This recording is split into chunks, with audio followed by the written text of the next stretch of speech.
Hey, happy Monday. I am Meredith. I am here with our message for the 5th of February, 2024. We're using Bonefire Tarot for our message today. We have a lot going on in the cosmos and clearly a lot going on in the cards. What a wild shuffle.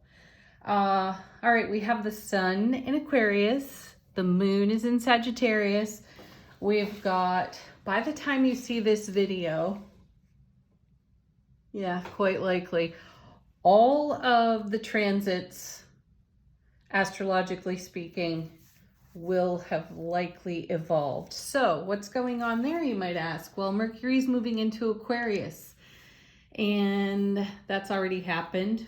This is where our intellect meets inspiration, and we begin to ditch some of our old ways of thinking, traditional thoughts, things that perhaps we have emulated from peers and elders our whole life long. And we begin to have more innovative, unconventional thinking. Yeah, excellent, right? This is, for me, this is like think outside the box and be very forward in your thinking. What works for you? How is your heart space expressed? And in what traditional ways have you not expressed yourself, right? What else goes on there? Innovative solutions is another thing that will come out of Mercury in Aquarius. Then at 6:49 this morning, we had Venus square Chiron. Now there's a combo because there's the planet of love and beauty squaring up with the wounded healer in Chiron. And what does all that bring to us? It can highlight old wounds and insecurities that were established in previous relationships and interactions with other people. Yet it creates a really great opportunity for us to grow personally and spiritually because of this Mercury and Aquarius business going on. We're thinking innovatively. We are inspired innovatively. We are outside the box. So we might be looking at some of the old wounds, old experiences less than favorable for us in a brand new perspective, which is wonderful because it's something we talk about here on the channel. What is the silver lining to all of the BS that's gone on? How has that shaped you into the amazing, vibrant being you are today? And how far can you take that? Then we have the moon sextile the sun at 5 minutes to 7 this morning. And this gives us easy access to the way that we feel. And not only that, because of Mercury in Aquarius, yet again, it's a great assistant to everything that's lining up for us emotionally today. With the moon sextiling the sun, as I said, we've got easy access to the way that we feel. We're really great at expressing what we're feeling. And this also kind of mines into the subconscious and brings into awareness for us things that have been going on behind the scenes and creating these traditional values and perceptions our whole life long. It gives us a brand new way to think about it. Pretty cool stuff there. Then at 2 minutes later, at 6:57 this morning, the moon trines Chiron and brings a very natural and intuitive, nurturing focus to our self-relationship. And again, old thought patterns come into our awareness in this trine. And we also might be sought out today for our advice and our experience because of the way we already self-express. There are those in our environment, within our sphere of influence, that may seek us out because they know that we've got some great experience and advice to share because of it. Then at 7:27, this has just happened. The sun trines Chiron, which is so excellent. And this is the ideal moment to draw on healing, our own healing potential for previously challenging experiences that are influencing us in the now. Again, we have more innovative, inspired, intuitive ideas, inspirations, truly outside the box thinking, forward thinking, and everything that comes into our awareness is going to get more than a side eye. We're going to get a brilliant, clear vision for ourselves and how to care for ourselves in a really good way, a nurturing way. And then lastly, at almost 8 o'clock, 7:57 this morning, we're not quite there, Mercury conjuncts Pluto. And this brings depth and intensity and passionate, clear expression of our thoughts. It's easy for us to share what we're thinking, what we're feeling. It's clear, it's articulate, grounded, centered. Ooh, awesome. And it allows us to get to the heart of any matter that comes into our sphere of influence. Whatever it is we're in consideration for, we're able to make positive change in self-relationship. We resolve energies from some old, long-standing thoughts, behaviors, and attitudes. All right, let's get to the Bonfire cards. I will try to move through them swiftly. There are a lot here. Our first two. This ought to be interesting based on what the astrology is. We have, nice, the Queen of Pentacles. Now there's some excellent grounded energy and a great manifester too. So embrace your vision today because there's a lot of innovative and inspirational energy on offer to us. So let's use it, let's channel it, let's put it into the vision we hold in our heart space for what's in evolution on our horizon, and let's use it in the now as well. Oh, nice. Paired with the Eight of Swords, see, there's the Chiron, there's the wounded healer energy for sure showing up in the cards. And here we're bringing this beautiful queen with her grounded, centered, heart-focused, nurturing energy to anything that is a mental trap for us. So use the astrology of the day to pull out these old thought patterns that keep us trapped in this Ring of Swords here. This is a card of momentum because it's an 8. You have the ability to move beyond your mental traps today in a very innovative way.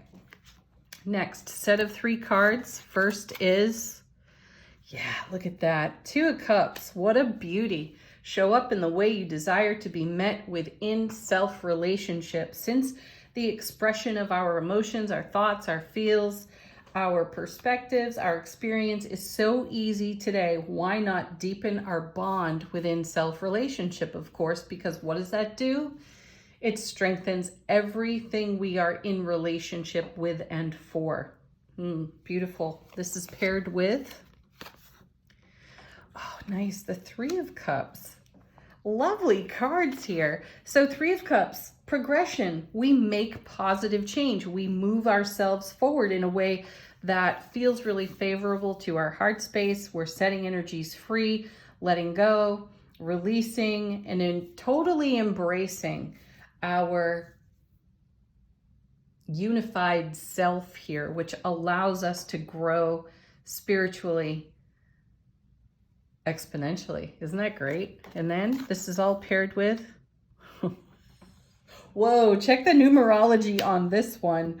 There's the 5 of Cups. Oh, that's so great because it's the 2 and the 3 of Cups that makes the 5, and the 2 and the 3 of Cups figure prominently on the 5. We're making real change, real satisfying and fulfilling change for ourselves here in these cards. I see the 5 of Cups as an opportunity for reflection, which is certainly something that's being highlighted within the planetary transits today. Beautiful. So 2 and 3 make the 5. And oftentimes on the 5, you see 3 spilled cups. This is everything that's come to pass already. And then the 2 of Cups, which are not traditionally witnessed by the character on this card, simply means that there's a moment of reflection. There is a moment of reverence. And then we turn into the 2 of Cups and carry onward in a way that's much more fulfilling. So I like this. This is gratitude and appreciation for the journey experienced, all the high highs, all the low lows. How do we make the very best of it? We move on into the Knight of Swords. Excellent. There's the feeling that I had that this is we'll move through this swiftly today. Our thoughts and our feels may give us pause, though our ability to express what's within that enlightened pause is fabulous, and it gives us the momentum to move onward in a way that sets all of this behind us with gratitude. I like it. Next, 2 cards. Nice. There's the Tower, woo, paired with Justice. What a nice combo of cards there, because we are most definitely having an opportunity to balance our scales, to resolve energies that have previously been unresolved that we've carried with us. They are enlightened for us today, and we have an opportunity to make deep, great, passionate, creative change in our foundation in a way that is merciful to our own self-relationship. Mercy is at the core of justice. And this is us being unconditionally loving and kind to ourselves. Final card, 10 of Wands. Excellent, because that's a card of fulfillment and resource, creativity, fire, passion, ability. I know that everyone speaks on the 10 of Wands as a card of setting down a burden. I don't disagree with that. However, I don't want to limit the meaning of this card to, oh, I've just set down a burden. And yes, it's wonderful confirmation to the messages we've got so far from the cards and everything that's moving within the cosmos. I do still want to focus on the fact that this is the Ace of Wands to the power of 10. And what does that bring us? That brings us skill, talent, motivation, enthusiasm, optimism, and real creative fire for whatever comes next, whatever's in evolution for us. Bottom of the deck, what's not exactly obvious to us today? First card is the Emperor. Fantastic. This is the energy coming from behind the scenes for us. How powerful is that? Aries fire, divine masculine energy, which is why this Knight of Swords is really important, because we're not going to dwell or linger or wallow in any of the 5 of Cups energy or 8 of Swords for that matter. Instead, we're going to embrace those experiences, perhaps talk about them, perhaps have a great inner dialogue about them, and in so doing, we make dynamic change for ourselves. Whoa. And then we have the 3 of Pentacles. Excellent card, because this is building something that stands the test of time. And what is that? It's a whole new foundation of happiness for us. And we aren't newbies here. We know how to do this. And the energy atmosphere absolutely supports it. It's an auspicious day, so take advantage. And here's the Death card. We're transforming. Hello, Scorpio. There's more depth, more passion, more intensity coming out of this card, because we're bringing an end to something while we simultaneously create a new beginning based on optimism, skill, talent, innovative, inspired, intuitive, forward consideration. Lovely. And last, certainly not least, there's the Chariot in combination with the Knight of Swords. Again, I think this happened last week. That's fantastic. Actually, I'm looking at the bottom of the deck. I wasn't going to pull another card, but there it is. There's the 9 of Pentacles. Talk about self-sovereignty. You want to develop that in yourself. Today is your day, because it's going to help you let go of all the old stuff that has served to bring you to this moment, so that you can sprout your wings or just extend your full wingspan and fly free. Woo. Awesome. All right, angel answers.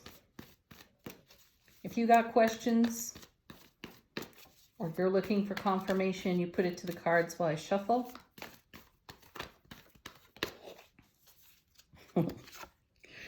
Wow, nice. Look for a sign, and coming right behind it, listen to your intuition. Huh? The signs are everywhere, folks. Listen to your intuition. Allow it to guide you, because it is going to guide you into some really fresh perspective, greater self-sovereignty, happiness. I like this. Let go. We're doing that with the 5, but in combination with the 2 and 3 of Cups as well. Fantastic. perfect timing, divine timing, and then remain positive. No trouble there whatsoever. That's our fuel. That's what's motivating us. That's what helps us build something that stands the test of time on that Three of Pentacles. Final word on the reading from angels and ancestors. How is our soulful presence informing our waking consciousness? And we have the Oracle. The message on this card is wait for important information. I say allow the important information to become obvious to you and follow that down its rabbit hole. Have a beautiful Monday, everybody. Enjoy all of this fantastic cosmic energy. Peace, blessings, namaste. So much love.